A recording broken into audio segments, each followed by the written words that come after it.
يعني يا ولاد عشان انا الحنينه الطيبه الغلبانه يعملوا فيا كده. اجيب 30 كيلو زبده ليا انا واخواتي ويدبسوني ان انا اقعد اسيحهم واقعد اطلع المرته وكمان احطها في الجبنه القديمه عشان يبقوا ياخدوا منها بعد كده. ايه ده؟ تعالوا بقى الفيديو ده النهارده انا كنت مصوراه من قبل ما اعزل وقلت اطلعه لكم دلوقتي علشان اوريكم اصول تسييح الزبده الصح. وده مش اعلان لاي زبده خالص، انا بوريكم ازاي تخزني زبده كميه كبيره زي كده، ازاي تسيحيها وتخزنيها تقعد معاكي من سنه للسنه من غير ما ريحتها تغير او تعمل حشرات او اي حاجه. طبعا كنت بوريكم انك تعرفي الزبده الحلوه منين، انك انت تفتحي قلبها تلاقي قلبها كله مرمل، مش قلبها مثلا كله ايه زي الصابون كده، لا مرمل كده ومفتل كده، وتاخدي الحته بين صوابعك كده تلاقيها دابت خالص. هعمل ايه؟ جبت بقى السمنه البلدي، طبعا انا حطيت ما شاء الله 3 حلل، وعملت تاني غير يعني غير الحلل دي كمان عملت في حلل تانية.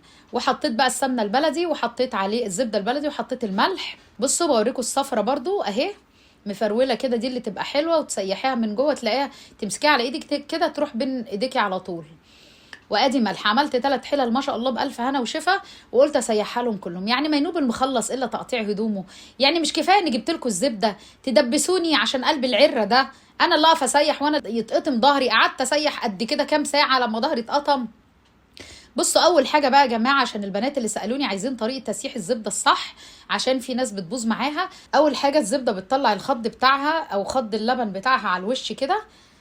طبعا انا بكون مش معليه النار في الاول، واول ما تبتدي تغلي تهدي النار بقى وايدك فيها، ما تروحيش مش تروحي تحطيها وتروحي تقعدي تتفرجي على حاجه او تتكلمي في التليفون، لا هتشيط منك ومش هتعرفي تستخدميها في حاجه وهتمرر لك وتبوظ لك طعم الاكل.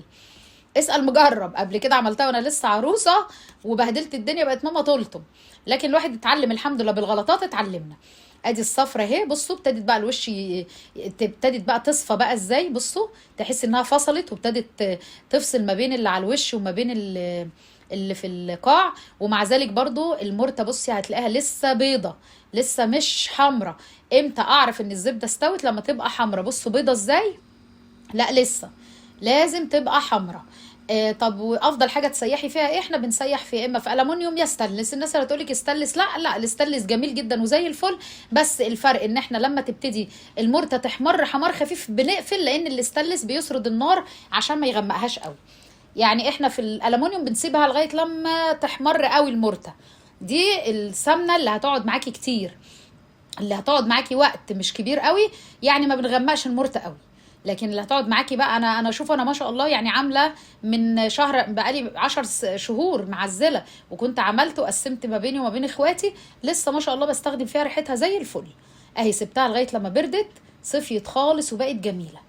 وادي التانية دي الصفرة دي عشان كانت كميه قليله، وادي بقى البيضه اهي برضو بتاخد مراحل. طبعا خلوا بالكم الكميه بتفرق، التانية كانت عشان في حله قليله فخلصت بسرعه، الكميه بتاخد وقت اطول اهي.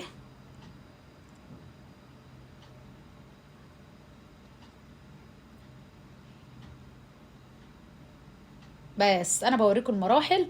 لازم اهم حاجه ايدك فيها على طول وما تقفليش النار. بصوا الجمال، ذهب يا ولاد، ذهب اصفر.